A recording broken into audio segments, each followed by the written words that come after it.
ஒரு பெரிய நினைவு மண்டபம். அதுக்கு முன்னாடி ஒரு அப்பாவும் பிள்ளையும் நின்றுட்டு இருக்கிறாங்க. அந்த வழியா போறவங்க வர்றவங்க எல்லாம் அந்த இடத்துல நின்று அது என்ன மண்டபம் அப்படின்னு விசாரிக்க ஆரம்பிச்சாங்க. அந்த அப்பாவும் பிள்ளையும் தான் வர்றவங்களுக்கெல்லாம் விவரம் சொல்லிட்டு இருக்கிறாங்க. அதாவது இந்த இடத்துல ஒரு பெரிய மகான் சமாதி ஆயிருக்கார். அவர் சமாதியான இடத்துல இந்த நினைவு மண்டபத்தை கட்டியிருக்கிறோம் அப்படின்னாங்க. ஊரு பூரா இந்த செய்தி பரவிச்சு. நிறைய பேர் அந்த இடத்தை தேடி வர ஆரம்பிச்சாங்க. இங்கே வந்து கொஞ்ச நேரம் உட்காந்துட்டு போனால் மனசுக்கு ஒரு நிம்மதி கிடைக்கிது அப்படின்னாங்க. அங்கே இருந்த உண்டியலில் நிறைய காசு போட்டுட்டு போகிறாங்க. பணம் கிடுகிடுன்னு நிறைய சேர ஆரம்பிச்சுட்டுது. பணம் நிறைய சேர்ந்த உடனே அந்த அப்பாவுக்கும் பிள்ளைக்கும் தகராறு வந்துட்டுது. பணம் சேர்ந்தாலே சொத்து தகராறு வரத்தானே செய்யும். அது மாதிரி வந்துட்டுது. பையன் அடிக்கடி நிறைய பணம் கேட்க ஆரம்பித்தான். அப்பா பார்த்தார், யோசனை பண்ணார், ஒரு முடிவுக்கு வந்தார். ஒரு நாள் பையனை கூப்பிட்டார். இதை பாருப்பா, நமக்குள்ள தகராறு வேணாம். அப்பாவும் பிள்ளையும் இப்படி சண்டை போட்டுக்கிட்டா பார்க்குறவங்க தப்பாக நினைப்பாங்க. அதனால் நமக்குள்ள சமரசமாக இதை தீர்த்துக்குவோம், என்ன சொல்கிற அப்படின்னார் அப்பா. சரின்னு நான் பையன். உடனே அந்த அப்பா என்ன பண்ணார் தெரியுமா? மகன்கிட்ட கொஞ்சம் பணத்தை கொடுத்தார். தன்கிட்ட இருந்த ஒரு கழுதையையும் கொடுத்தார். இதை வச்சு நீ பொழைச்சிக்கோ அப்படின்னு சொல்லி அனுப்பி வச்சுட்டார்.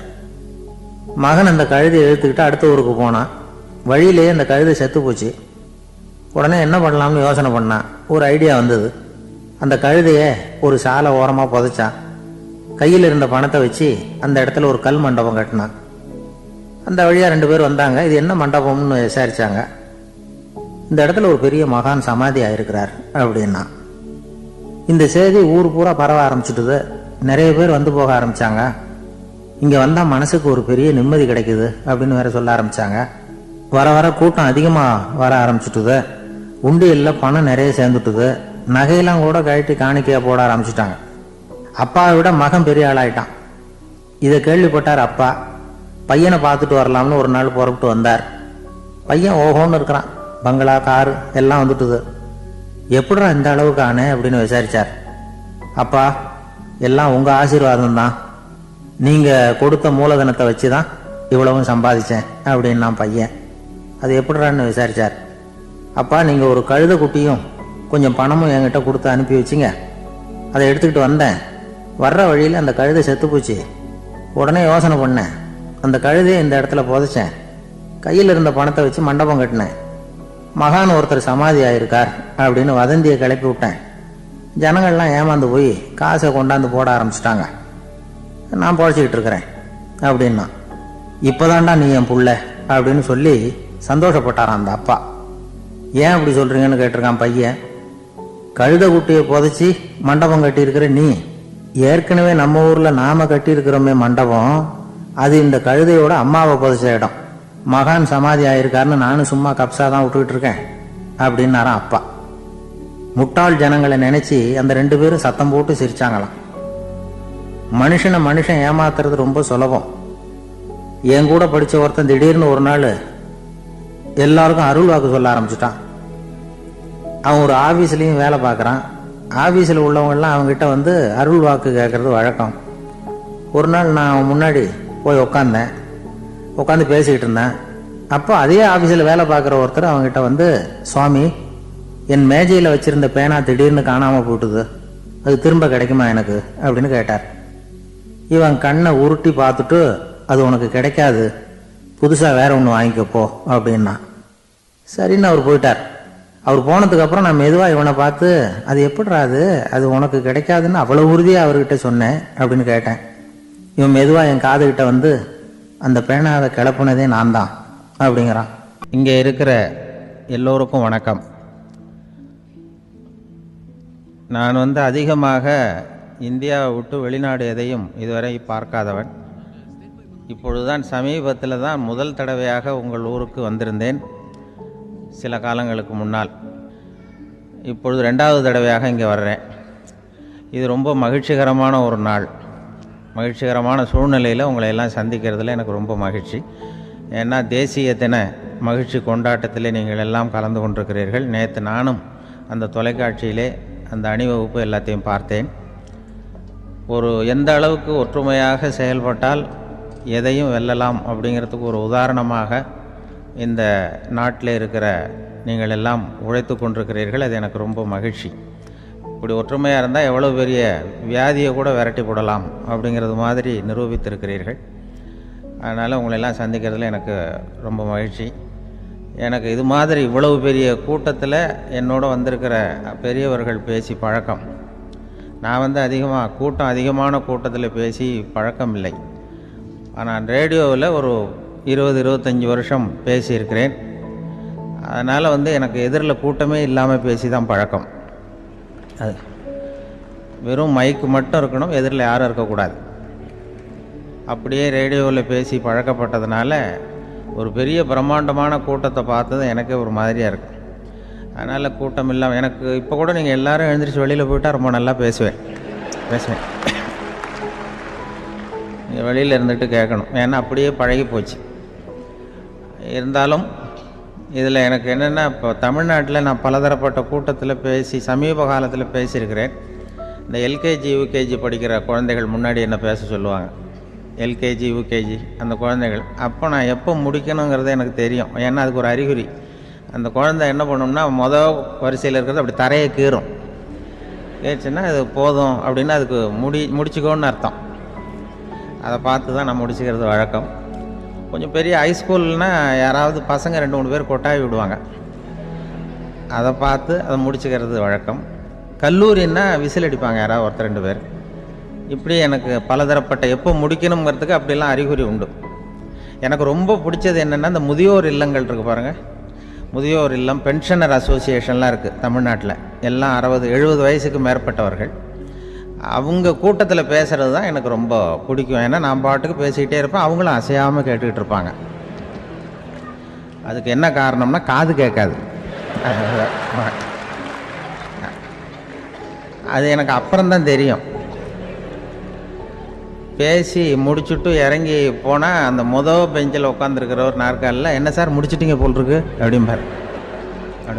எப்படி சார் கண்டுபிடிச்சிங்க, அதான் இறங்கி வந்தீங்கல்ல அப்படிம்பார். அதனால் அது மாதிரி கூட்டத்தில் ஒன்றும் எனக்கு சுத்தமாக யாரும் இருக்கக்கூடாது எதிரில். இல்லைன்னா அந்த முதியோர் இல்லம் மாதிரி அப்படி காது கேட்காதவங்களாம் உட்காந்துருக்கணும். இங்கே அப்படி இல்லை, எல்லாம் ரொம்ப விழிப்போடு இருக்கீங்க, காதை திறந்து வச்சுக்கிட்டு. அது மாதிரி என்ன போன்ற ஆட்களுக்கு இது கொஞ்சம் இது பேசுகிறதும் என்ன, சில பேருக்கு என்னென்னா பேச்சு மைக்கை பார்த்ததும் எனக்கு எப்போ நேரங்காலம் தெரியாது, முடிக்கிறதுக்கு தெரியாது. அப்படியும் உண்டு பேச்சாளர்கள் பல ரகம். நான் கூட இப்போ ஒரு ஏற்பாடு பண்ணியிருக்கிறேன். என்னுடைய நண்பர் சுபாஷ்னு ஒருத்தர் வந்திருக்கார். அவர்கிட்ட சொல்லியிருக்கேன், நான் எப்போ முடிக்கணும்னு தோணுதோ அப்போ லேசாக தலையை சொறி நான் முடிச்சுக்கிறேன். என்ன கடிகாரமும் கிடையாது, ஒன்றும் கிடையாது. நான் எப்போ ஆரம்பிக்கிறேன் எப்போ முடிக்கிறேன்னு தெரியாதுன்னு சொன்னேன். இதே மாதிரி கும்பகோணத்தில் சமீபத்தில் ஒரு கூட்டத்துக்கு போகும்பொழுது அந்த ஏற்பாட்டாளரை உட்கார வச்சு, நீ முடிக்கணும்னு தோன்றப்போ தலையை சொறியா நான் புரிஞ்சுக்கிறேன்னு சொல்லிவிட்டு, பெரியோர்களே தாய்மார்களே என்னது உடனே தலையை சொன்னாங்க. என்னையா அது உள்ளேன்னா, இல்லை இது தலை அரிக்குது அதனால் சொல்லிடுறேன், நீ அது வேறு மாதிரியாக சொல்லுவேன்னு சொன்னார். அப்படி ஒருத்தர் ஏற்பாடு பண்ணி உட்கார வச்சுருக்கேன் எதிரில். அவர் இன்னும் தலைக்கு கையை கொண்டு போகல, முதல் வரிசையில் உட்கார வச்சுருக்கிறேன். ஏன்னா இந்த பேசுகிறவங்களுக்கு அந்த கூட்டம் பார்த்துட்டா முடிக்கிறது எப்போ முடிக்கிறது என்ன எதுன்னு தெரியாது. அது ஒரு பேச்சாளர் அவர் பாட்டு பேசிகிட்டே இருந்தாராம், ரொம்ப நேரம் பேசிகிட்டு இருந்திருக்கார். பேசிகிட்டு இருந்தால் ஒன்றும் புரியல, நேரங்காலம் தெரியல. அவருக்கே தோணி ஒரு கட்டத்தில் அந்த பேசுகிறவருக்கு, ஐயா மன்னிச்சுக்கோங்க, நான் ரொம்ப நேரம் பேசிட்டேன் போல் இருக்கு, எவ்வளோ நேரம் பேசினேன்னு எனக்கே ஞாபகம் இல்லை, இந்த கை கடிகாரத்தை கூட பார்க்க மறந்துட்டேன், என்னை மன்னிச்சுக்கோங்க அப்படின்னாராம். அப்போ கோபமாக ஒருத்தர் எழுந்திரிச்சு, ஏன்யா கடிகாரத்தை தான் மறந்தேன், பின்னாடி மாட்டிருக்கிற கேலண்டரையாவது பார்க்கக்கூடாதா அப்படின்னாராம். அப்போ தான் தெரியுது அவன் வாரக்கணக்கில் பேசிக்கிட்டு இருந்திருக்கான். போன வெள்ளிக்கிழமை ஆரம்பித்து இந்த சனிக்கிழமை முடிக்கிறது மாதிரி அப்படி ஆகிடும். என்ன கடிகாரமும் கிடையாது. அது மாதிரி பேசுகிற பேச்சு ஆனால் பேசுனா என்ன சொல்லுவாங்கன்னா, எந்த பேச்சை கேட்டாலும் ஒரு தன்னம்பிக்கை வரணுமா கேட்குறவங்களுக்கு, அதுதான் நல்ல பேச்சு அப்படின்னு சொல்லுவாங்க. கேட்குறவங்களுக்கு ஒரு தன்னம்பிக்கை, வாழ்க்கையில் ஒரு பிடிப்பு வரணும், தன்னம்பிக்கை வரணும். அப்படிப்பட்ட எண்ணத்தில் தான் அவங்கெல்லாம் நல்ல கருத்துக்களை சொல்ல வந்திருக்கிறாங்க. அது என்னென்னா, ஒரு ஒரு ஒரு ஒரு இளைஞன் எங்கெங்கேயோ வேலை தேடி இருக்கான், வேலையே கிடைக்கல. உடனே ஒரு தண்டவாளத்தில் போய் தற்கொலை பண்ணி ஒன்று தண்டவாளத்தில் தலையை வச்சு படுத்துட்டானான். யாரும் வேலை கொடுக்கல, தண்டவாளத்தில் போய் தற்கொலை பண்ணி எடுத்து படுத்துருக்கான். அப்போது 2 பக்கமும் திரும்பி பார்க்குறான், ரயிலே வரல. என்னடா தற்கொலை பண்ணால் கூட ரயில் வர மாட்டேங்குது அப்படின்னு சொல்லிட்டு பார்த்துருக்கேன். அப்போ யாரோ ஒருத்தர் பேசிகிட்டு இருக்கார், ஒரு திடலில் கூட்டம், பெரியவர் பேசிகிட்டு இருக்கார். நம்ம அந்த பெரியவர் போய் கொஞ்ச நேரம் அந்த கூட்டத்தையாவது கேட்டுட்டு வருவோம், இனி ரயில் வர்ற பாட்டை காணும், அப்புறம் வந்து தலையை வச்சு படுத்துக்குவோம் அப்படி நேராக அந்த கூட்டத்துக்கு போனால் ஒரு திடலில் ஒரு பெரிய மனுஷன் பேசிகிட்டு இருக்கார். தன்னம்பிக்கை, வாழ்க்கையில் வந்து இளைஞர்கள் ரொம்ப தன்னம்பிக்கையோடு இருக்கணும் அப்படி இப்படின்னு பேசிகிட்டு இருக்கார். இவன் போய் உட்காந்து கேட்டான். இந்த இளைஞன் 1 மணி நேரம் கேட்டான். 2000 பேர் உட்காந்து கேட்டுக்கிட்டு இருந்தாங்க. உடனே கூட்டம் முடிஞ்சுது. கூட்டம்லாம் கலைஞ்சி போச்சு. அந்த பெரியவர் பேசிக்கிட்டு இருந்தார், அவரை போய் இவன் சந்தித்தான். இளைஞன், ஐயா, நான் வந்து தற்கொலை பண்ணிக்கணுங்கிற எண்ணத்தோடு வந்தேன். தண்டவாளத்தில் தலையை வச்சு படுத்தேன், ரயில் வரல. அந்த நேரம் உங்கள் பேச்சு குரல் தான் கேட்டுது. நான் வந்து உங்கள் பேச்சை கேட்டேன், 1 மணி நேரம் கேட்டேன். கேட்டு முடித்ததுக்கப்புறம் என்னுடைய எண்ணத்தை நான் மாற்றிக்கிட்டேன். நான் இனிமேல் தற்கொலை பண்ணிக்க மாட்டேன் அப்படின்னா. அவர் பேச்சாளருக்கு ரொம்ப பெருமை. இதுதான் ஒரு பேச்சுக்கு அடையாளம், இப்படி தான் இருக்கணும். சரி, அந்த முடிவுக்கு எப்படி நீ வந்தேன்னு கேட்டார். இப்போ உங்கள் பேச்சை இந்த கூட்டத்தில் எவ்வளோ பேர் கேட்டுக்கிட்டு இருந்தாங்க சார் அப்படின்னு கேட்டான். ஒரு 2000 பேர் இருக்கும்பா அப்படின்னார் அவர். அப்போ அந்த இளைஞன் சொன்னானா, ஒரு 2000 பேரை ஒரே நேரத்தில் சாகடிக்கிற நீ உயிரோடு இருக்கிறப்போ நான் எதுக்கு சார் சாகணும்? நான் இது வரைக்கும் யாருக்கும் எந்த கெடுதலும் பண்ணலை, நான் இனிமேல் சாக மாட்டேன் சார்ட்டு போயிட்டானா. அப்படி கேட்குறவங்களுக்கு ஒரு தன்னம்பிக்கை வரணும். அது வந்து எப்படியோ வந்தால் போகிறோம். இப்போ எங்கள் பேச்சை கேட்டுவிட்டோம், அந்த ரகத்தில் வந்தாலும் சரி தான். வாழ்க்கையில் ஒரு பிடிப்பு வரணும் அப்படிங்கிறது தான் ஒரு சிறந்த பேச்சுக்கு அடையாளம்னு சொல்லுவாங்க. அப்படி வந்து அது பண்ணுறது. இதில் என்னென்னா, இந்த மனிதனுக்கு வந்து அந்த சிரிப்பு இருக்குது பாருங்கள், அதை பற்றி சொல்லுவாங்க. நகைச்சுவை, குடும்பத்தில் வந்து நகைச்சுவை உணர்வு இருந்ததுன்னா குழப்பமே வராதுன்னு சொல்லுவாங்க. பேச்சாளர்கள் என்னென்னா, சில பேர் தெளிவாக, அதாவது தெளிவாக பேசி குழப்புறவங்க இருக்கிறாங்க, குழப்பமாக பேசி தெளிவுபடுத்துகிறவங்க இருக்கிறாங்க. அப்படிப்பட்ட பேச்செல்லாம் உண்டு. குழப்பமாக பேசி தெளிவுபடுத்துறது யாருன்னா சித்தர்கள். நம்ம பழைய சித்தர் பாட்டெல்லாம் பார்த்திங்கன்னா படிக்கிறதுக்கு குழப்பமாக இருக்கும், ஆனால் அது கருத்து தெளிவாக இருக்கும். அதுதான் குழப்பமாக பேசி தெளிவுபடுத்துகிறவரெல்லாம் பழைய நம்ம சித்தர்கள். தெளிவாக பேசி குழப்புறவங்க இருக்கிறாங்க சில பேச்சாளர்கள். இருக்காங்க. ஒருத்தன் ஆடு மேய்ச்சிக்கிட்டு இருந்தானா, ஒரு ஆடு மேய்ச்சிக்கிட்டு இருந்திருக்கிறான் ஒரு திடலில். அந்த ஆடு மேய்க்கிற அந்த ஆள் வந்து ரொம்ப தெளிவாக பேசணும்னு நினைக்கிறவன். அவர்கிட்ட போய் கேட்டிருக்கான். அந்த ஆள்கிட்ட போய் ஒருத்தன் கேட்டான், மந்தையில் எத்தனை ஆடுப்பா இருக்குது அப்படின்னா. அப்போ அவன் சொன்னான், நான் ஆடு மேய்க்கிறேன் சார், எதையும் தெளிவாக கேட்கணும், நீ கருப்பு ஆட்டை கேட்குறியா வெள்ளை ஆட்டை கேட்குறியா அப்படின்ட்டுருக்கான். கருப்பு ஆடு அது ஒரு 50 இருக்குது அப்படின்னா. சரி, வெள்ளை ஆடு எத்தனை இருக்குது அப்படின்னா, அதுவும் 50 தான் இருக்குது அப்படின்ட்டுருக்கான். என்ன, ரெண்டும் ஒரே ஆன்சர் தானே சொல்கிறான் அப்படின்னு சொல்லி, சரி இந்த ஆடெல்லாம் எவ்வளவு புல் சாப்பிடும் ஒரு நாளைக்கு சார்? மறுபடியும் தெளிவாக கேளுங்க, கருப்பாடா வெள்ளாடா? கருப்பாடு அப்படின்னா 10 கிலோ சாப்பிடும். சரி, வெள்ளாடு அதுவும் 10 கிலோ சாப்பிடும். ரெண்டுக்கும் அதே தான் சொல்கிறான். சரிப்பா, இது எல்லாம் எவ்வளவு பால் கறக்கும் இந்த ஆடெல்லாம்? சார் திருப்பி சொல்ல, தெளிவாக கேளுங்க, கருப்பாடா வெள்ளாடான்னா? கருப்பாடு தென்னை 5 லிட்டர் கறக்கும், வெள்ளாடு அது 5 லிட்டர் தான் கறக்கும் அப்படின்னா. இப்படி இவன் தெளிவாக பேசி இவன் என்ன சொல்லிட்டு வரான்னு தெரியல. ரெண்டும் ஒரே ஆன்சர் தான், அப்புறம் எதுக்கு பிரித்து பேசுகிற, ரெண்டும் ஒன்று தாடா சொல்கிறேன்னு இருக்காரு. அப்படி இது ஆரம்பத்திலே கேட்டால் சொல்லிட்டு போகிறேன். ஏன்னா ஏன் அப்படி தெளிவாக பிரித்து கேட்குறேன்னா, அந்த கருப்பாடெல்லாம் எதிர்த்த வீட்டுக்காரனுக்கு சொந்தம் அப்படின்னா. சரி, வெள்ளாடு அதுவும் எதிர்த்த வீட்டுக்காரனுக்கு தான் சொந்தம் அப்படின்னா. இப்போ என்ன பேசினா தெளிவாக பேசி குழப்பிக்கிட்டு இருக்கான்னு அர்த்தம். இப்போ எதுக்கு இந்த அறிகுறியை சொல்கிறேன்னா, நான் பேசுகிறது கூட அப்படி தான் இருக்கும். ஏன்னா குழப்பமாக பேசி தெளிவுபடுத்துகிறவர்கள் பின்னாடி வராங்க, அவங்க கொஞ்சம் அவங்க. அதனால் நம்மளால் முடிஞ்ச வரைக்கும் கொஞ்சம் தெளிவாக பேசி உங்களை குழப்பி வச்சோம்னா அவங்க வந்து பின்னாடி பார்த்துக்குவாங்க. அதுதான்.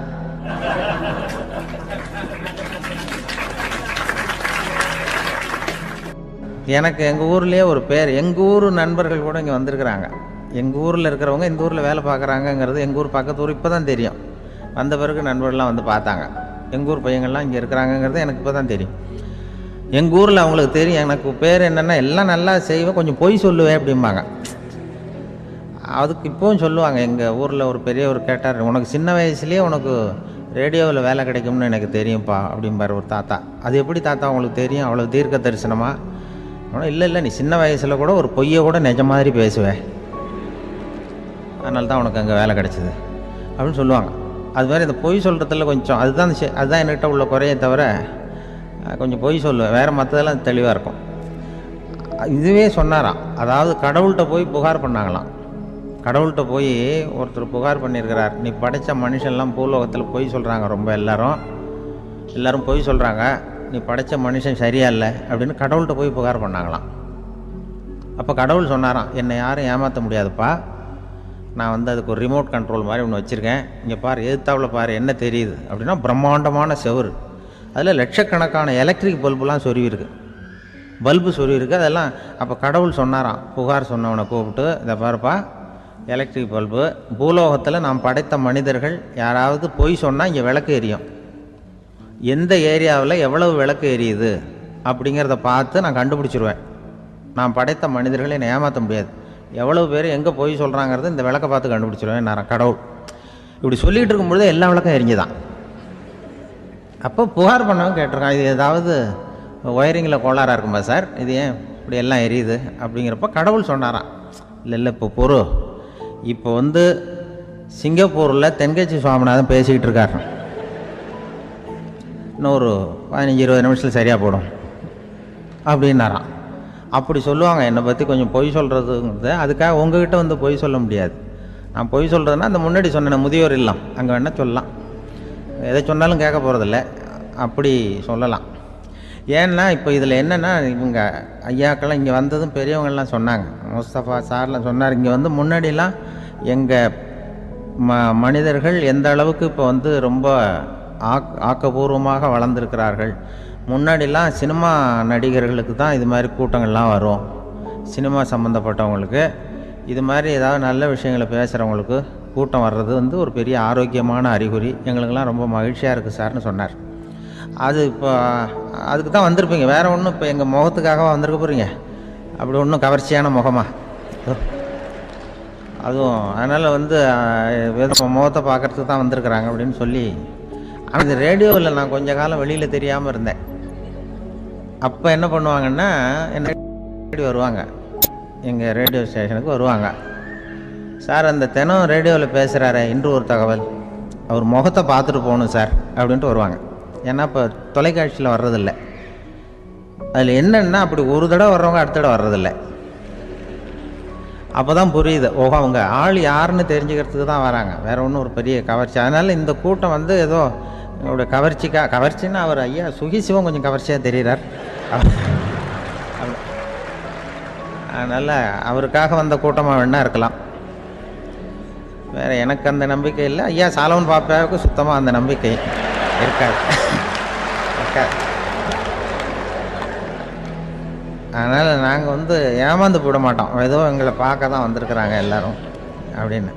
என்ன அவங்களுக்கு கருத்துன்னா, நல்ல குடும்பம், நல்ல மகிழ்ச்சியாக வாழ்வது எப்படி, நல்ல குடும்பத்தை எப்படி நடத்துறது, இது மாதிரி நல்ல கருத்துக்களை இப்போ ஜனங்கள்கிட்ட பரிமாறிக்கணும்னு இந்தியாவிலையும் தமிழ்நாட்டிலையும் சில நிகழ்ச்சிகளை அவங்க நடத்திட்டு இருக்கிறாங்க. என் கூட வேலை பார்க்குறப்போ ஒரு அம்மா இருந்தாங்க, அவங்க எப்போதும் அவங்க வீட்டுக்காரர் படத்தையே வச்சுருப்பாங்க, கையில் பத்திரமா வச்சுருப்பாங்க, அவ்வளவு மரியாதை மதிப்புன்னு சொல்லி நாங்கள்லாம் அவங்கள பெருசாக நினைப்போம். இது எதுக்குமா அவங்க வீட்டுக்காரர் படத்தை பத்திரமா இல்லை கையிலேயே வச்சுருக்கீங்களே, ஆஃபீஸுக்கெல்லாம் எடுத்துகிட்டு வச்சு அடிக்கடி எடுத்து பார்த்துக்குவாங்க, அவ்வளவு பிரியமாக அவங்க வீட்டுக்காரர் இல்லை. ஆமாம், எனக்கு ஏதாவது பிரச்சனை வந்துவிடுதுன்னா உடனே எங்கள் வீட்டுக்காரர் படத்தை எடுத்து பார்ப்பேன். பரவாயில்ல, இப்படி ஒரு இதாக, ஆமாம் இதை பார்த்துட்டு நினச்சிக்குவேன், இதை விட பிரச்சனை வேறு என்ன இருந்துட போகுது உலகத்தில் அப்படின்னு நினச்சிக்குவேன், உடனே எனக்கு எல்லாம் போயிடும் அப்படின்ட்டு தான். அப்படி ஒரு அம்மா இருந்தாங்க, இப்போ இருக்காங்க, வேலை பார்த்துக்கிட்டு இருக்காங்க. அப்படிலாம் நீங்கள் இருக்கிற தாய்மார்கள் பெண்கள் யாராவது அப்படி கூட பண்ணலாம். எப்போதுமே உங்கள் வீட்டுக்காரர் படத்தை கையில் வச்சுக்கோங்க, அது ஒரு யோசனை, குடும்பம் குதூகலமாக இருக்கிறதுக்கு அது ஒரு யோசனை. அதே மாதிரி இவங்களும் அவங்க படத்தை வச்சுக்கலாம், வச்சுக்கிட்டு பிரச்சனை வரும்பொழுது பார்த்துக்கணும், இதை விட நமக்கு என்ன வந்துட போகுது பெருசா அப்படி தான் இருக்கணும். குடும்பம் நல்லபடியாக இருக்கணும்னா அதுக்கு இப்போ சொல்லுவாங்க, கடவுளே ஒரு வீட்டு கணவன், வீட்டு தலைவர் கனவுல வந்தாராம். கடவுள் இது மாதிரி உன்னை விட்டுட்டு உங்கள் குடும்பத்தை உன்னையெல்லாம் விட்டுட்டு போக போகிறேன்னா, அதனால் ஏதாவது வர வேணும்னா கேட்டு போய் வாங்கிக்கோ அப்படின்னு கடவுள் சொன்னாராம் அந்த குடும்ப தலைவர்கிட்ட. அவருக்கு என்ன கேட்குறதுன்னு புரியல, கடவுள் விட்டுட்டு போகிறேங்கிறார், ஏதாவது வரம் கேட்டுக்கோ அப்படின்னு. நம்ம என்ன பண்ணுறது, என்ன கேட்குறதுன்னு ஒன்றும் புரியல, குழம்பிக்கிட்டு இருந்தான் அந்த ஆள் கனவுல. இப்போ கடவுள் சொன்னாரா, சரி நீ ரொம்ப குழப்பமாக இருக்க, நாளைக்கு மறுபடியும் உன் கனவுல வரேன், அதுக்குள்ளே நீ முடிவு பண்ணி வை.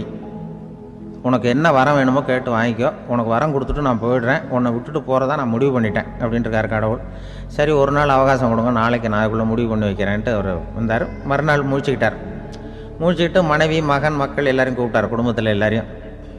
இப்படி வாங்க, இது மாதிரி நேற்று கனவுல வந்தார் கடவுள், நம்மளை விட்டுட்டு போக போகிறாராம், என்ன வரம் வேணும்னு கேட்டு வாங்கிங்கோ அப்படின்னு போய் சொல்லிட்டார். என்ன கேட்குறதுண்ணா அப்படின்னு அந்த கணவன் கேட்குறான். இந்த மனைவி சொல்கிறாங்க, என் உடம்பு பூரா நகையாக இருக்கணும் அப்படின்னு கேள் அப்படின்ட்டுருக்கு. அதுக்குள்ளே அந்த ஒரு பொண்ணு ஓடி வந்து, அப்படிலாம் கேட்காதப்பா கடவுள்கிட்ட, இப்போ இருக்கிற சொத்து எவ்வளோ இருக்கோ அதுபோல் இன்னொரு பங்கு வேணும்னு கேள் அப்படின்னு. அந்த பையன் வந்து அவன் வேறு சொன்னான், அவன் அது நமக்கு வந்து இது போல் ஒரு 10 பங்காவது வேணும், 2 பங்களா கார் வேணும் அப்படின்னு அவன் ஒரு லிஸ்ட்டை கொடுத்தான். இவர் என்ன கேட்குறதுன்னு முடிவு பண்ணுறதுக்குள்ள அங்கே வேலை செய்கிற அம்மா, ஒரு வயசான அம்மா வந்திருக்கு, வேலை செய்கிற அம்மா. அது வந்து சொல்லிச்சான் இவர்கிட்ட, தப்பாரு கடவுள்கிட்ட அப்படிலாம் கேட்காதப்பா, நாளைக்கு வரும்பொழுது என்ன வர வேணும்னா எங்கள் குடும்பத்தில் எல்லாரும் அன்பாக இருக்கணும், பாசமாக இருக்கணும்னு கேட்டு வாங்கிக்கோ வரத்தை. அன்பு பாசம் குடும்பத்தில் எப்போதும் நிலவணும்னு கேட்டு வாங்கிக்கோ, வேற எல்லாம் நம்ம பார்த்துக்கலான்னு அந்த பெரியம்மா சொல்லிச்சான். மறுநாள் அதே மாதிரி படுத்து தூங்கினார். கடவுள் கனவுல வந்தார். வந்து கேட்கும்பொழுது இவர் சொன்னாராம், ஐயா எனக்கு வந்து எங்கள் குடும்பத்தில் நாங்கள் கணவன் மனைவி புள்ள குட்டி எல்லாம் பாசமாக இருக்கணும், அன்பாக இருக்கணும், இதுதான் எங்களுக்கு வர வேணும் அப்படின்னு கேட்டாராம். இவர் கேட்டதும் கடவுள் வந்து தலையை சொரிய ஆரம்பிச்சிட்டாராம். ஏன் என்ன யோசிக்கிறீங்கன்னு கேட்டிருக்காரு. நீங்கள் அன்பாக பிரியமாக இருந்தீங்கன்னா அப்புறம் ஏன் நான் உங்களை விட்டுட்டு போக போகிறேன், நான் ஏற்கனவே இல்லைங்கிறதுனால தான் உங்களை விட்டு போகலாம்னு முடிவு பண்ணியிருந்தேன். இப்போ நீங்கள் ஏற்கனவே பாசமாக இருந்தீங்கன்னா நான் இனிமேல் போக மாட்டேன், அதனால் ஏன் முடிவை மாற்றிக்க வேண்டியது தான், உங்கள் கூட தான் இருக்க போகிறேன்னாராம். இப்படி ஒரு கதை சொல்லுவாங்க. அதனால் ஒரு குடும்பத்தில் அந்தந்த உறவு முறைகள் சரியாக இருக்கிற வரைக்கும் எல்லாம் நல்லாயிருக்கும். அங்கே தான் இறைவன் வாழும் இல்லம்ங்கிறாங்களே, அதுதான் அது. அதில் அந்த குடும்ப தலைவருங்கிறவர் கணவன் அப்படிங்கிறதுனால அவருக்கு தான் பொறுப்பு. அவருக்கு நிறைய சகிப்புத்தன்மை வேணும், கோபம் வரக்கூடாது, யார் என்ன சொன்னாலும் போகணும். சில கணவன்மார்கள் வந்து எது சொன்னாலும் மனைவி வந்து தட்டுறதில்லை. அங்கே போனால் போவாங்க, எதுக்கு போக சொல்கிறேன்னு கேட்குறதில்ல, போகிறது, இங்கே வான்னா வர்றது. திருவள்ளூர் மனைவி இருந்தாருன்னு சொல்கிறாங்கல்ல, அது மாதிரி. அது எப்படின்னா ஒருத்தர் சொன்னார், அது அப்படி இல்லை, அதுக்கு ஒரு கதை சொன்னார். ஹிட்லர் வந்து வந்தாராம் ஒரு தடவை, ஒரு பெரிய கப்பல் மேலே, கப்பலுடைய மேல் தளத்தில் ஹிட்லர் வந்துக்கிட்டு இருக்கார். ஒரு இங்கிலீஷ் கேப்டன் எதிரில் நிற்கிறான். அவனுக்கு பெரிய ஆச்சரியம், இந்த ஆள் எப்படி இப்படி ஒரு தனி மனிதனாக இருந்துக்கிட்டு உலகத்தையே இப்படி இந்த பாடுபடுத்துகிறார் அப்படின்னு சொல்லி, உன்னுடைய வெற்றிக்கு என்ன காரணம்னு கேட்டாராம் அந்த இங்கிலீஷ் கேப்டன். இப்போ ஹிட்லர் சொன்னாராம், என்னுடைய வெற்றிக்கு காரணம் என்கிட்ட வேலை செய்கிற ஊழியர்கள். நான் கிழிச்ச கோட்டை தாண்ட மாட்டாங்க, நான் என்ன சொல்கிறேனோ அதை உடனே செய்வாங்க, ஏன் எதுக்குன்னு எதிர்த்து பேச மாட்டாங்க, அதுதான் என்னுடைய வெற்றிக்கு காரணம் அப்படின்னு சொல்லி அதை நிரூபித்து காட்டுறேன் பார் அப்படின்னு சொல்லி கையை தட்டினாராம் ஹிட்லர். உடனே ஒரு சிப்பாய் எங்கேருந்து வந்து லெஃப்ட் ரைட்னு போட்டு வந்து சல்யூட் பண்ணி நின்னான். உடனே ஹிட்லர் சொன்னார், நீ அப்படியே இந்த கப்பல் மேல் தளத்துலேருந்து அப்படி கடலில் விழுந்து செத்து போடா அப்படின்னு பொத்துன்னு குதிச்சுட்டான். எதுக்கு சொல்கிறேன் என்ன இதில், உடனே குதிச்சு செத்து போட்டான். இவருக்கு பெரிய ஆச்சரியம் கேப்டனுக்கு. ஹிட்லர் சொன்னார், இதுதான் என்னுடைய வெற்றி காரணம், தப்பார் இன்னொருத்தனை கூப்பிட்றேன் அப்படின்னு தட்டினா இந்த பக்கத்துலேருந்து ஒருத்தன் வந்தான், லெஃப்ட் ரைட் வந்து நின்னா, நீ இப்படி குதிச்சு செத்து போடா அப்படின்னு பொத்துன்னு குதிச்சிட்டான். எதுக்கு போக சொல்கிறீங்கன்னு ஒன்றுமே கேட்கல, குதினா உடனே குதிச்சிட்டான். அப்போ ஹிட்லர் சொன்னார், இதே மாதிரி என்னுடைய ஒவ்வொரு ஊழியர்களும் இருக்கிறாங்க, நானும் ஊழியர்களை இழக்கிறதுக்கு தயாராக இல்லை, தப்பார் தயாராக இருப்பேன் எப்போதும், தப்பார் இன்னொருத்தர் தட்டுறேன்னு இன்னொருத்தர் வந்தார். எதிர்த்தாவில் இருந்து ஒருத்தன் லெஃப்ட் ரைட் சல்யூட் அடித்தான். நீயும் குதிச்சு செத்து போடான்ருக்கார் ஹிட்லர். இவனால் பொறுக்க முடியல, இந்த இங்கிலீஷ் கேப்டன் அனாவசியமாக ஒவ்வொருத்தனாக குதிச்சுட்றானேன்னு சொல்லி ஓடி போய் அவனை குதிச்சிட்டான். குதிக்கிறதுக்கு முன்னாடி பிடிச்சி தனியாக எடுத்துகிட்டு போட்டான். தனியாக எடுத்துகிட்டு போய் அந்த சிப்பாய்கிட்ட கேட்டாரான் அந்த இங்கிலீஷ் கேப்டன், ஏன்ப்பா அந்த ஆள் குதிக்க சொல்கிறான்னா நீ ஏன் எதுக்குன்னு கேட்குறது இல்லையா, உடனே குதித்து செத்து போகிறீங்களே, இதெல்லாம் என்ன அநியாயம் அப்படின்ட்டுருக்கான் அந்த இங்கிலீஷ் கேப்டன் கையை பிடிச்சிக்கிட்டு. உடனே அந்த சிப்பாய்க்கு கோவம் வந்துட்டு தான், உடையா கையை, இவன்ட்ட வேலை பார்க்குறத விட உழுந்து செத்து போகலான்னு நான் குதிக்கிறான், என்ன அனாவசியமாக எதுக்கையா இருக்க சொல்கிறேன் அப்படின்னு சொல்லி குதிச்சுட்டானா. அதனால் இந்த உடனே சொல்கிறத செய்கிறாங்க பாருங்கள், அவங்கள நம்பக்கூடாது.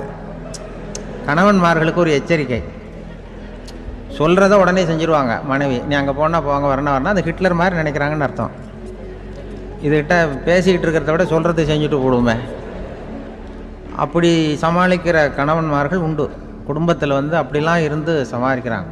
குடும்பத்தில் ஒருத்தர் அனுசரிப்பு தன்மைங்கிறது ரொம்ப அவசியம். கணவன் மனைவின்னா அனுசரித்து போகணும்னு சொல்லுவாங்க. அதாவது ஒரு கணவன் அதுக்காக தான் அந்த காலத்துலலாம் ஒரு வீட்டுக்கு வந்து மாப்பிள்ளை தேடுறதுங்கிறது ஒரு பெரிய குடும்பத்தை நிர்வகிக்கிற அளவுக்கு ஒரு கணவனாக வரக்கூடிய எப்படி இருக்கணும் அப்படின்னா, அந்த காலத்தில் புலி வேட்டைக்கு போகணும்.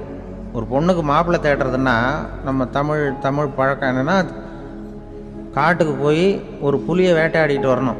அந்த புலி பல்லு அல்லது நகத்தை கொண்டுட்டு வரணும் அந்த இளைஞன். அதை வந்து வீட்டில் கொடுப்பான். அதை தான் கட்டி அதை வந்து இதாக கட்டுவாங்க, மாலையாக போடுவாங்க, தாலியாக கட்டுவாங்க. அதாவது வீரம் இருக்கா பையனுக்குன்னு பார்ப்பாங்க. ஒரு பொண்ணு வேணும்னா நீ முதல்ல வீட்டுக்கு பொண்ணு கேட்க போகக்கூடாது, காட்டுக்கு போகணும், போய் புளியை கொண்டு வா, அதுக்கப்புறம் தான் உனக்கு பொண்ணு அப்படின்னு சொல்லுவாங்க. இப்போவெல்லாம் ஏன் போகிறது இல்லைன்னா, இப்போலாம் ஒருத்தனை வந்து காட்டுக்கு போய் புலிப்பல் கொண்டு வரனா புலி தான் மாப்பிள்ளையாக வரும். அதனால தான் இப்போ போகிறதில்ல யாரும் காட்டுக்கு. அப்போ வந்து பெண்களும் வந்து ரொம்ப வீரமாக இருந்தாங்க. பெண்கள் மூலம் அந்த காலத்தில் எப்படின்னா முறத்தாலேயே புலியை துரத்துவாங்களாம். நம்ம பழைய பாட்டிலெல்லாம் பார்த்துருப்பீங்க, முறத்தால் புலியை விரட்டினாங்கன்னு வரும் பழைய பாட்டை. ஒரு அந்த அளவுக்கு பெண்களுக்கு வீரம். இப்போ கல்யாணம் ஆகி இந்த காலத்தில் ஒரு கணவனை வந்து விரட்டிட்டு வந்தாங்களாம் முறத்தை எடுத்துக்கிட்டு. ஒரு மனைவி அவன் பயந்துட்டு வெளில ஓடி வரான், பின்னாடி முறத்தை எடுத்துகிட்டு அந்த அம்மா ஓடி வருது. இவனை தனியாக பிடிச்சி கொண்டு போய், என்னப்பா இந்த மனைவிட்டு இப்படி பயந்து ஓடி வரைய, முறத்தால் துரத்துறா இப்படி வரைய அப்படின்னு தான் அவன் அப்படியே தடுமாறிக்கிட்டு, அதெல்லாம் ஒன்றும் இல்லை, அவன் என்னை புலியாக நினைக்கிறா அப்படின்னு ஒரு பெருமையாக சொல்லிட்டானான். அந்த காலத்தில் புலியை தான் முறத்தால் விரட்டினாங்க, இப்போ புருஷனை விரட்டுறாங்க அப்படின்னு சொல்லி. அப்படி அந்த காலத்தில் வந்து கணவனுக்கு ஒரு குடும்பத்தை நிர்வகிக்கிற திறமை இருக்கா, உடல் வலிமை தான் முக்கியம். இப்போ கூட மதுரை பக்கத்தில் ஐயாவுக்கு தெரியும், அந்த இளவட்டக்கல்லுன்னு ஒரு ஊர். இப்போ ஊருக்கு ஊர் எல்லையில் கிடக்கும். ஊர் எல்லையில் ஒரு பெரிய கல் கிடக்கும். அந்த ஊருக்கு பொண்ணு கேட்க போகிறவங்க அந்த கல்லை தலைக்கு மேலே தூக்கி காட்டணும். அப்படியே தூக்கி தலைக்கு மேலே வசதி கீழே போடணும். அந்த வலு இருந்தால் தான் நீங்கள் அந்த ஊருக்குள்ளேயே போகலாம், பொண்ணு கேட்கறதுக்கு போகலாம். இல்லைன்னா நீ திரும்பி போக வேண்டியதான். அந்த வலிமை இருக்கா மாப்பிள்ளைங்கன்னு பார்க்குறாங்க. இளவட்டக்கல்லுன்னு பேர். அப்போ என்ன பண்ணாங்கன்னா, ஒரு 1000 வருஷத்துக்கு முன்னாடி அந்த கல்லை தலைக்கு மேலே தூக்கி கீழே போடுவாங்களாம். ஒரு 500 வருஷத்துக்கு முன்னாடி அப்படி கொஞ்சம் தூரம் இடுப்பு அளவுக்கு தூக்கி கீழே போட்டுக்கிட்டு இருந்துருக்குறாங்க. அதுக்கப்புறம் ஒரு 100 வருஷத்துக்கு முன்னாடியெல்லாம் அப்படி முழங்கால அளவுக்கு அப்படி தூக்கி போட்டால் போகிறோம்னு வச்சுருந்தாங்களாம். இப்போ நான் அந்த ஊருக்கு என் கூட பழனிசாமின்னு ஒருத்தர் இருக்கார். அவர் போய், உனக்கு எப்படிப்பா இந்த ஊரில் கல்யாணம் ஆச்சு அப்படின்னா, இப்போலாம் நாங்கள் தொட்டு கும்பிட்டா போகிறோம், அதை அசைக்கிறது கூட இல்லை. அப்படி ஆகிட்டுது. ஒரு குடும்பத்தை கணவனாக வரப்போகிறவனுக்கான தகுதி அந்த காலத்தில் அப்படி இருந்துதான். அப்படி வந்து கணவன் வந்து தேர்ந்தெடுக்கிறது, குடும்ப தலைவனை தேர்ந்தெடுக்கிறது ஒரு பெரிய காரியம்.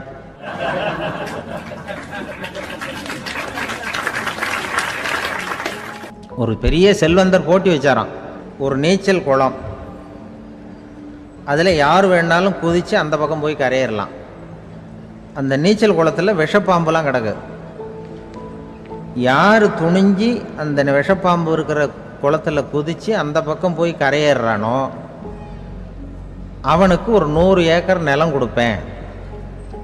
அது வேண்டான்னா ஒரு 1000 ஆடு கொடுப்பேன். அதுவும் வேண்டான்னா என் பொண்ணை கொடுப்பேன் அப்படின்னு போட்டி வச்சார். அதான் மாப்பிள்ளையை தேர்ந்தெடுக்கிறதுக்கு அவர் ஒரு வழி, நீச்சல் குளத்தில் குதிச்சு கரையேறணும். இப்போ அந்த ஊரில் இருக்கிற இளைஞர்கள்லாம் வந்து பார்க்குறாங்க அந்த குளத்தில் குதிக்கணும்னு. ஆனால் குளத்தில் வெறும் விஷப்பாம்புலாம் கிடக்கு. இது என்ன பண்ணுறதுன்னு பார்த்தா யாருமே குதிக்கிறதுக்கு தைரியம் வரல. திடீர்னு ஒருத்தன் துணிஞ்சு குதிச்சான், படபடன்னு அடிச்சுட்டு போய் அந்த பக்கம் கரையேறிட்டான். கரையேறின உடனே பரவாயில்லையே ஒரு ஆள் வந்துட்டான்னு சொல்லி அவனை அந்த இளைஞனை போய் பிடிச்சிட்டு வந்தாங்க. அந்த பெரியவர் கேட்டார், ஏப்பா இவ்வளவு பெரிய விஷப்பாம்பெல்லாம் கிடக்கிற நீச்சல் குளத்தில் நீ துணிஞ்சு குதித்து கரையேறி இருக்கிற, உனக்கு என்ன 1000 ஏக்கர் நிலம் கொடுத்துறவா, 100 ஏக்கர் நிலம் கொடுக்கவா சொல்கிறப்படி அப்படின்னா, வேண்டாம் சார்ன்றான். ஓஹோ அப்படின்னா ஒரு 1000 ஆடு வேணுமா உனக்கு அப்படின்னா, அதுவும் வேண்டாம் சார். ஓ அப்படின்னா என் பொண்ணு வேணுமா அப்படின்னா, அதுவும் வேண்டாம் சாருங்கிறான். அப்புறம் எதுக்குடா குதிச்சுன்ட்டு, என்ன உனக்கு என்ன தான் வேணும் அப்படின்னு கேட்டிருக்கார். என்னை எவன் பிடிச்சி தள்ளி விட்டவன்னு தெரியணும் அப்படின்றான். அதுக்காக அவன் பார்த்துருக்கான். அப்படி இருந்தால் தான் துணிச்சல் வரும் இந்த காலத்தில். எதுக்கு இவ்வளவு சங்கடம்லாம் வச்சாங்கன்னா, ஒரு குடும்பத்துக்கு தலைவராக வர வேண்டிய ஒரு ஆள், கணவனாக இருக்க வேண்டியவனுக்கு துணிச்சல் இருக்கா, தைரியம் இருக்கா அப்படிங்கிறது பார்க்கறதுக்காக இப்படிப்பட்ட தேர்வு முறைகள்லாம் வச்சுருந்தாங்க அந்த காலத்துலலாம். இப்போலாம் கல்யாணம் பண்ணுறது ஆளுக்கு நேரில் பார்க்காமலே கூட கல்யாணம் நடக்குது இன்டர்நெட்டில். இப்போ சர்டிஃபிகேட் கேட்குறாங்க, நோய் நொடி இல்லாமல் இருக்காரா பார், காட்டுக்கெலாம் போக வேண்டாம், நேராக ஆஸ்பத்திரிக்கு போய் ஒரு சர்டிஃபிகேட் வாங்கிட்டு வா, உனக்கு ஒன்றும் வியாதி இல்லைன்னு ப்ரூவ் பண்ணு, அதுக்கப்புறம் பார்த்துக்கலாம், மற்றதை பேசுவோம் அப்படின்னு சொல்லி அப்படி இருக்குது நிலைமை. அதனால் குடும்பத்தில் வந்து அந்த கணவனாக இருக்கிற வேண்டியவனுக்கு பொறுப்பு அதிகம். ஏன்னா எல்லாத்தையும் அனுசரித்து போக வேண்டியதாக வந்தான். அப்படி தான் இருக்குது. அது ஒன்றுக்கு மேலே இந்த கல்யாணம் பண்ணிக்கிறாங்கல்ல, அது ரொம்ப அவஸ்தை. ஒருவனுக்கு ஒருத்திங்கிறது நம்ம இதெல்லாம் சொல்கிறது. ஒன்றுக்கு மேற்பட்ட திருமணங்கள் வந்து சங்கடத்தில் தான் கொண்டு வந்து விடும். நிறைய சொல்லுவாங்க, உலகத்திலேயே ஒரு பெரிய இது என்ன தெரியுங்களா, இயற்கை வந்து நிர்ணயம் பண்ணுது. இப்போ வந்து நம்ம சில பேருக்கு எனக்கு பொம்பளை பிள்ளை வேண்டாம் ஆம்பளை பிள்ளை வேண்டான்னு சொல்லி இந்த ஸ்கேன் பண்ணி என்னென்னவோ பண்ணிகிட்டு இருக்கிறாங்கல்ல. ஆனால் இயற்கை வந்து அந்த 50-50 ரேஷியோவை அது வந்து மெயின்டைன் பண்ணிகிட்ருக்கு. இந்த உலகத்தில் ஒரு அதிசயமான உண்மை என்னென்னா, 116 ஆம்பளை பிள்ளை பிறந்தா 100 பொம்பளை பிள்ளை பிறகுதான். உலக அளவில் 116 ஆம்பளை பிள்ளை பிறந்தா 100 பொம்பளை பிள்ளை பிறகுது. இது எதுக்கு 16 அதிகமாக பிறகுதுன்னா, அந்த வாலிப வயசு அடையிறதுக்குள்ளே 16 செத்து போகுது. 16 அங்கங்கே ஓடுறது கொஞ்சம் முரட்டுத்தனமாக போகிறதுனால செத்து போகுது. அந்த 50-50 இந்த ஒருத்தருக்கு ஒருத்தங்கிற ரேஷியோவை இயற்கை வந்து மெயின்டைன் பண்ணிகிட்டு இருக்கு. அது ஒரு பெரிய அதிசயம். அதை விட பெரிய அதிசயம் என்னென்னா, இந்த உலக யுத்தம் நடந்ததில்ல, முதல் உலக யுத்தம், 2வது யுத்தம், அப்போ பார்த்துருக்குறாங்க, கணக்கு எடுத்துருக்குறாங்க. அந்த யுத்தம் முடிஞ்ச பிறகு 116 ஆம்பளை பிள்ளைக்கு பதிலாக 160 170 பிறக்க ஆரம்பிச்சுதான். 100 பெண் குழந்தைக்கு 170 180 ஆண் குழந்தை. இது எதுக்குன்னா, அந்த போரில் செத்து போகுதில்ல ஆம்பளை பிள்ளைகள், அதை ஈடுகட்டுறதுக்காக அதிகமாக பிறக்க ஆரம்பிச்சிருக்கு.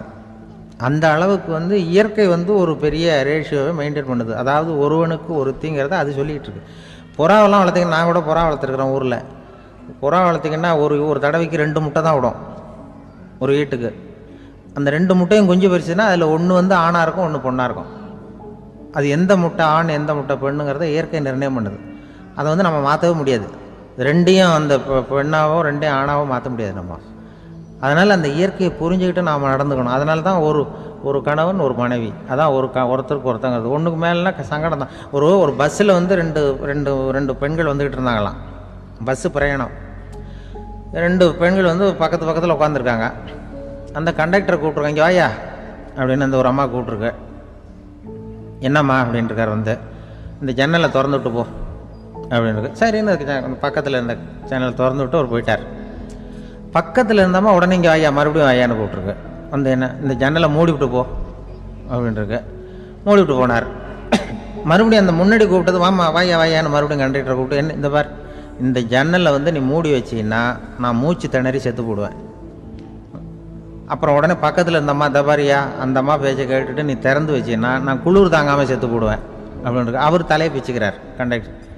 என்னடா பெரிய ரொம்ப போச்சேன்னு, கொஞ்சம் தூரம் பிரயாணம், இதில் கூட அட்ஜஸ்ட் பண்ணி போகக்கூடாதா அப்படின்னு. அப்போ அந்த பஸ்ஸில் பின்னாடி ஒருத்தன் கடைசி சீட்டில் வெயில் தாங்காமல் சட்டையெல்லாம் கட்டி போட்டுட்டு ஒரு கிராமத்து ஆள் பீடி குடிச்சிட்டு வரான். அவர் கூப்பிட்ருக்கான் அந்த ஆள், அந்த கண்டக்டர், இங்கே வாயா அங்கே என்ன தகராறு அப்படின்னு. அந்த எதிர்த்து வீட்டுக்காரன் வந்தானே முன்னாடி பஞ்சாயத்துக்கு, அது மாதிரி கண்டக்டர் இங்கே வாயா, அவன் ஏன் நீ என்ன சொல்ல போகிற அப்படின்ட்டு வந்திருக்கான். சட்டையெல்லாம் கட்டி போட்டு பீடி குடிக்கிறான். பீடி புகையை ஊதிவிட்டு அங்கே என்ன தகராறு அப்படின்னு கேட்டிருக்கான். ஒன்றும் இல்லையா, அந்த அம்மா வந்து ஜன்னலை திறந்தா செத்து போவேங்கிறது, இந்த அம்மா ஜன்னலை மூடுனா செத்து போவேங்கிறது. நான் என்னையா பண்ணுறது ஒரு ஆள், இதுக்கு ஏன் கவலைப்படுறேன், நான் சொல்கிறத கேள், நான் தீர்த்து வைக்கிறேன் பிரச்சனையை அப்படின்னு சொல்லிவிட்டு பீடியை எடுத்துவிட்டு புகையை ஊதிவிட்டு சொன்னானா, கொஞ்ச நேரம் அந்த ஜன்னலை மூடி வை, அந்த அம்மா செத்து போவோம், அப்புறம் திறந்து வை, இந்த அம்மா செத்து போவோம், நாம் நிம்மதியாக போகலாம் அப்படின்னு சொல்லிட்டு பீடி குடிக்க ஆரம்பிச்சிட்டான். அவருக்கு கோவம் வந்துட்டுது கண்டக்டருக்கு. உனக்கு என்னையா நீ பாட்டுக்கு சொல்லிட்டு போடுவ, அந்த 2 அம்மாவும் செத்து போச்சுன்னா அவங்க வீட்டுக்காரனுக்கெல்லாம் யார் பதில் சொல்கிறது அப்படின்னா, கவலையே படாத, 2 பேருக்கும் நான் தான் வீட்டுக்காரன். அதனால தான் அந்த யோசனையை சொன்னேன் அவங்ககிட்ட. அப்புறம் இதுதான் அந்த ஒன்றுக்கு மேலே போச்சுன்னா அது இயற்கைக்கு விரோதம், இப்படிலாம் ஆகும். அதனால தான் அவன் அவ்வளவு ஒன்றுமே வேண்டான்ட்டு கடைசி பெஞ்சில் போய் சீட்டில் உட்காந்துக்கிட்டான். அப்படி அது இயற்கையை புரிஞ்சுக்கிட்டு வாழணுங்கிறது முக்கியம். குடும்பத்தில் வந்து கணவனுடைய பங்கு என்ன, மனைவியினுடைய பங்கு, குழந்தை குட்டிகள்லாம் சொல்லுவாங்க. அப்படி இருக்கணும். கணவன்கிறவனுக்கு நிறைய சகிப்புத்தன்மை தேவைப்படுது. மனுஷனுக்கு வந்து வேல்யூ விஞ்ஞானம் எப்படி போட்டிருக்குன்னா, ஒரு மனித உடம்பில் இருக்கிற கால்சியத்தை மட்டும் தனியாக எடுத்தால் ஒரு சின்ன ரூமுக்கு வெள்ளை அடிக்கலாமா. ஒரு மனுஷ உடம்புல இருக்கிற பாஸ்பரஸை மட்டும் தனியாக எடுத்தால் ஒரு 40 நெருப்பூச்சி தயார் பண்ணலாம். ஒரு மனுஷ உடம்புல இருக்கிற இந்த கொழுப்பு சத்தை மட்டும் தனியாக எடுத்தால் ஒரு 7-8 சோப்பு கட்டி தயார் பண்ணலாம். அதுமாதிரி ஒரு மனுஷ உடம்புல இருக்கிற இரும்பு சத்தை மட்டும் தனியாக எடுத்தால் ஒரு 2 அங்குல அணி 2 செய்யலாம். இவ்வளவுக்கும் விலை போட்டால் 42 ரூபா 50 காசு. இதுதான் மனுஷனுக்கு விஞ்ஞானம் போட்டிருக்கிற விலை. அது எப்போ அது ஒசரும்னா, அவன் மனுஷனாக இருக்கிற வரைக்கும் இருக்கிறப்ப. அதுவும் செத்து போனால் அதுவும் கிடையாது, செத்து போனால் அதுவும் குறைஞ்சிரும். மிருகங்களுக்கெல்லாம் அப்படி இல்லை, செத்ததுக்கு அப்புறம் விலை கூடும். அங்கெல்லாம் எல்லா ஊர்லேயும் பார்த்திங்கன்னா உயிர் கோழி 50 ரூபா, உரிச்ச கோழி 60 ரூபான்னு போட்டிருக்கோம். செத்ததுக்கு அப்புறம் 10 ரூபா அதிகம். மனுஷனை வந்து நீ உயிர் மனுஷன் 42 ரூபா 50 காசு, செத்ததுக்கு அப்புறம் 52 ரூபான்னா நீயே வச்சுக்கிடாது, எனக்கு எது கண்டு போடும். அவன் வந்து எப்போ அவனுக்கு வேல்யூ கூடும்னா மனிதனாக வாழும்பொழுது தான் வேல்யூ கூடும். குடும்பத்தில் வந்து அந்த பாசத்தோடு வாழணும்னு கடவுள்கிட்ட கேட்டு சொன்னாங்களே, அதுதான். இந்த சமூகங்கிறதும் ஒரு பெரிய குடும்பம்தான். அதனால தான் இந்த நாட்டுக்குள்ள பெருமையை எல்லாரும் ஒற்றுமையாக இருந்தால் எதையும் சாதிக்கலாம்ங்கிறது தான் இந்த நாட்டுக்குள்ள பெருமை. அப்படி நிரூபித்தோம். அதனால் சமூகங்கிறதும் ஒரு குடும்பம் மாதிரி இருக்கிறது தான் பெருசு.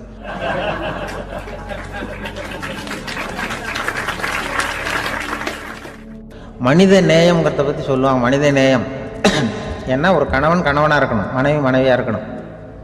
ஒரு மனுஷன் வந்து இன்றைக்கி வந்து மனிதனாக இல்லை, மனித நேயம் குறைஞ்சி போச்சு. குடும்ப உறவுகள்லாம் ரொம்ப மாறி போச்சுன்னு சொல்கிறேன். இப்போ நாகரிகத்தில் அப்படி தான் இருக்குது. ஒரு இதில் ஒருத்தன் என்ன பண்ணியிருக்கிறான், ஒரு சின்ன பையனை கொண்டு வந்தானா. ஒரு சின்ன பையன் பக்கத்தில் இருக்கான். ஒரு பெரியவர் கேட்டிருக்கார், யாரப்பா அந்த பையன் அப்படின்னு கேட்டிருக்கார். இவன் சொன்னான்னா, இந்த பையன் எனக்கு தூரத்து உறவுன்னு இருக்கான். சரி, தூரத்து உறவுன்னா எப்படி அப்படின்னு கேட்டிருக்கான். இந்த பையன் எங்கள் அப்பாவுக்கு 8வது பிள்ளை அப்படின்னானா. கூட பிறந்தவனே அவ்வளோ தூரமாக போயிட்டான், 8வதாக பிறந்தான். அப்படி இருக்குது குடும்ப உறவுகள்ங்கிறது. இப்போ சில இதெல்லாம் இப்போ ஜாதி மத வேறுபாடெல்லாம் வந்து நம்முடைய முன்னேற்றத்தை வந்து தடுக்கும். விலங்குகள் வந்து நம்மளோட மேலானது. அதான் ஒரு ஊரில் ஒரு சிவன் கோயில் இருந்து தான். சிவன் கோயிலில் அந்த புறாவெல்லாம் வளர்ந்துக்கிட்டு இருந்திருக்கு. அந்த மாடத்தில், சிவன் கோயில் மாடத்தில் புறாவெல்லாம் கூடியிருந்திருக்கு. உடனே அதுக்கு கும்பாபிஷேகம் பண்ணுறதுக்காக ஊரில் திட்டம் போட்டாங்க. சிவன் கோயிலுக்கு வெள்ளடிக்க ஆரம்பித்தாங்க. வர்ணம் பூச ஆரம்பித்ததும் அதுக்கு சாரம் கட்டுவாங்கல்ல, இந்த குச்சியெல்லாம் வச்சு சாரம் கட்டுவாங்க. உடனே இந்த புறாவெல்லாம் என்ன பண்ணிச்சான், இனிமேல் நம்ம இங்கே வெள்ளை அடிக்கிறாங்க, கும்பாபிஷேகம் வருது, நம்ம இங்கே குடியிருக்க முடியாது, எதிர்த்தாப்புல எங்கே போகலான்னு பார்த்துருக்கு. இந்த உயரம் கோபுரத்தில் இருந்த புறாவெல்லாம் எதிர்த்தாப்புல ஒரு மாதா கோயில் இருந்திருக்கு, சர்ச்சு. அங்கே சில மாடங்களில் புறாவெல்லாம் இருக்குது, சில மாடம் இருக்குது. உடனே நம்மளாம் அங்கே போடும் கொஞ்சம் காலத்துக்குன்னு எல்லாம் புறப்பட்டு இந்த மாதா கோயிலுக்கு போயிடுது. அங்கே போனால் அங்கே இருக்கிற புறாவோடு சேர்ந்து இதுவும் குடியிருந்துகிட்ருக்கு. கொஞ்ச நாள் என்னாச்சு, அங்கே கிறிஸ்மஸ் வந்துட்டுது. கிறிஸ்மஸ் வந்ததும் சரி இங்கேயும் வெள்ளடிக்க ஆரம்பிக்கிறாங்க. நம்ம மறுபடியும் எங்கடா போகிறதுன்னு பார்த்தா அங்கே இருக்கிற புறாவோட சேர்ந்து இதுவும் சேர்ந்து நேராக ஒரு பள்ளிவாசல் இருந்தது. எதுக்கு அங்கே இருக்கிற மாடத்தில் போய் அங்கே குடியேறிட்டுது எல்லாம். அங்கே போனால் அங்கே ரமலான் மாதம் வந்து ரம்ஜானுக்காக அதையும் புதுப்பிக்க ஆரம்பித்தாங்க. இது என்ன பண்ணுறதுன்னு சொல்லி இந்த 3 செட்டு புறாவும் சேர்ந்து என்ன பண்ணிச்சு, எங்கே போகலான்னு பார்த்தா மறுபடியும் அதுக்குள்ளே இந்த சிவன் கோயிலில் கும்பாபிஷேகம் முடிஞ்சிருக்கு. அங்கே போடுவோம் எல்லாருன்னு சொல்லி எல்லா புறாவும் அந்த சிவன் கோயிலுக்கு வந்துட்டுது. அங்கே போய் மாடத்தில் அதை குடியிருந்துட்டுது. அப்போ திடீர்னு ஒரு நாள் பார்த்தா ஒரே கலவரம் பூமியில் எல்லாம் ஒருத்தன் அருவாளை தூக்கிட்டு நிற்கிறான், குச்சி எடுத்து ஒருத்தனை சுட்டுக்கிறான். ஒரே கலவரம், சத்தம், ஒரே மத கலவரம் வந்துட்டுது ஊரில். அப்போது புறாவெல்லாம் மாடத்தில் இருந்துக்கிட்டு ஒரு குஞ்சு புறா அவங்க அம்மாட்ட கேட்டு தான், இது என்ன இந்த மனுஷனுக்கு என்னாச்சு, அவன் கத்தியை தூக்கிட்டு நிற்கிறானே அப்படின்னு கேட்டு தான். ஒரு குஞ்சு புறா அவங்க அம்மாட்ட கேட்டுதான், அம்மா புறா. இப்போ அம்மா அந்த புறா சொல்லித்தான், மனுஷனுக்கு இப்போ மதம் பிடிச்சிருக்கு, அதான் கத்தியை தூக்கிட்டு நிற்கிறான் அப்படின்ட்டுருக்கு. இப்போ நமக்கெல்லாம் பிடிக்கலையே அப்படின்னு தான். அப்போ அந்த புறா சொல்லித்தான், அந்த பாருமா, நாம் வந்து இந்த சிவன் கோயிலில் இருந்தாலும் நமக்கு புறான்னு தான் பேர், இந்த மாதா கோயிலுக்கு போனாலும் நமக்கு புறான்னு தான் பேர், பள்ளிவாசலுக்கு போனாலும் நமக்கு புறான்னு தான் பேர். அந்த மனுஷன் அப்படி இல்லை. அவன் இங்கே இருக்கிற வரைக்கும் இந்துன்னு சொல்லுவான், அங்கே மாதா கோயில் இருந்தான்னா கிறிஸ்தவன்னு சொல்லுவான், பள்ளிவாசலில் இருந்தான்னா முஸ்லீம்னு சொல்லுவான். அப்போ குஞ்சு புறா அது என்ன இப்படி பண்ணுறாங்க மனுஷங்க, இப்போ அவங்கள விட நம்ம வசதி போல் இருக்க, நம்ம தேவலாம் போல் இருக்க அப்படின்னு தான் அந்த குஞ்சு புறா. அப்போ அந்த தாய் புறா சொல்லித்தான், உண்மைதான், அதனால தான் நம்ம மேலான இடத்துல இருக்கிறோம், அவன் கீழே நிற்கிறான் என்னமோ அப்படின்னு சொல்லித்தான். இதுதான் அந்த குடும்பம்ங்கிறது, சமுதாயம்ங்கிறது ஒரு பெரிய குடும்பம். அது இந்த புறாகிட்டேருந்து மனுஷன் கற்றுக்க வேண்டியிருக்கு. அப்படி இருக்குது இன்றைக்கி மனுஷனுடைய நிலைமை. அதை வந்து புரிஞ்சுக்கணும். அப்படி தான் ஒவ்வொரு இதுலேயும் நாம் வந்து நடந்து கொள்ள வேண்டியிருக்குது. மிருகங்கள்கிட்டேருந்து கற்றுக்கிற வாய்ப்பெல்லாம் இருக்குது அப்படி சொல்லுவாங்க. அந்த இதில் வந்து நாம் குடும்பத்தில் வந்து என்னென்னா, இப்போ இந்த பிள்ளைகளை பற்றி சொல்லுவாங்க. இப்போ ராமர் லட்சுமணர் கதை சொல்லுவாங்க. அதாவது ராமரும் பரதனும் பந்து விளையாடிக்கிட்டு இருந்தாங்களாம் சின்ன வயசில் பந்து விளையாடிட்டு இருந்தாங்களாம். உடனே ராமர் வந்தாராம். வந்து கோசலை அவங்க அம்மா கோசலை மடியில் சோர்ந்து போய் உட்காந்தாராம். சந்தோஷமாக வந்து உட்காந்துருக்கார். அப்போ அந்த கோசலை அம்மா கேட்டாங்களாம், ஏன்ப்பா அப்படி இவ்வளவு சந்தோஷமாக இருக்கே, என்ன காரணம் அப்படின்னு கேட்டிருக்கார். அப்படின்னு அந்த அம்மா கேட்டிருக்கு. ராமன் சொன்னான்னா, இது என் தம்பியோட நான் பந்து விளையாண்டுக்கிட்டு இருந்தேன், பரதன். அவன் வந்து ஜெயிச்சுட்டான், நான் தோத்துட்டேன். என்னை வந்து அவன் ஜெயிச்சுட்டான். அவனுடைய வெற்றி வந்து எனக்கு சந்தோஷமாக இருக்குது, தம்பியோட வெற்றி, அதனால் நான் சந்தோஷமாக இருக்கேன்னு சொல்லியிருக்கு. அந்த அம்மாவுக்கு ரொம்ப சந்தோஷம், தம்பி ஜெயிக்கிறாங்கிறத பற்றி அண்ணன் வந்து சந்தோஷப்படுறானே அப்படின்னு. கொஞ்ச நேரத்தில் பரதன் வந்திருக்கான். அவன் சோர்ந்து போய் கலங்கி போய் வந்து அதே அம்மா மடியில் உட்காந்துருக்கான். நீ ஏன்ப்பா, நீ தான் ஜெயிச்சுட்டியாமே, நீ என்னத்துக்கு வருத்தப்பட்டுக்கிட்டு வர அப்படின்னு கேட்டிருக்கேன் அந்த அம்மா. அப்போ பரதன் சொன்னானா, நான் ஜெயிக்கணுங்கிறதுக்காக அண்ணன் விட்டு கொடுத்தாரு, தோத்துட்டாரு, அதனால் எனக்கு வருத்தமாக இருக்குது.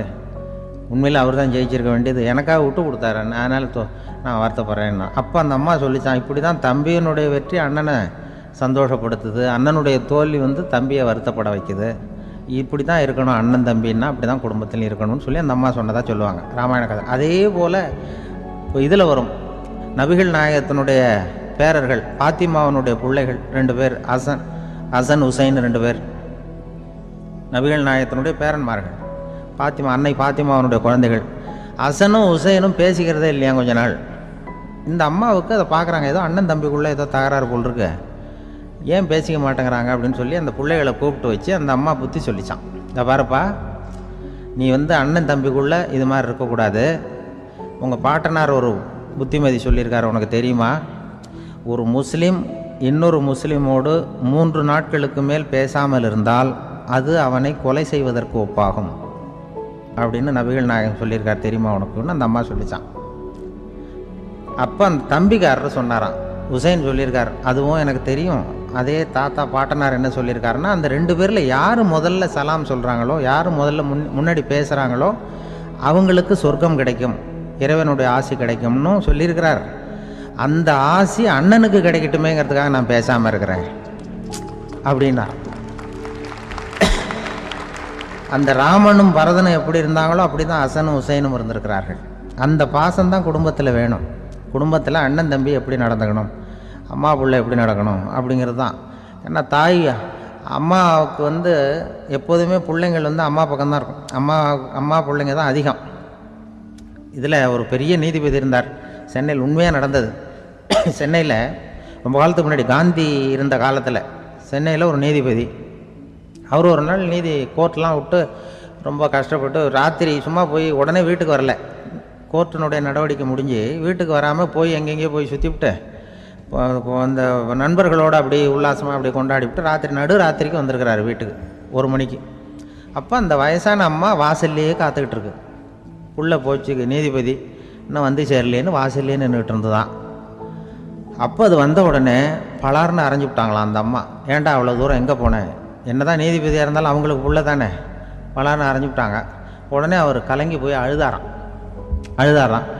மறுநாள் கேட்டிருக்காங்க அந்த பக்கத்தில் இருந்தவங்க, ஏன் நீ வந்து பெரிய நீதிபதி, பெரிய பதவியில் இருக்க, அதனால் உன்னை அவங்க அம்மா அடிச்சிட்டாங்கன்னு அழுதியா அப்படின்னு கேட்டாங்களாம்.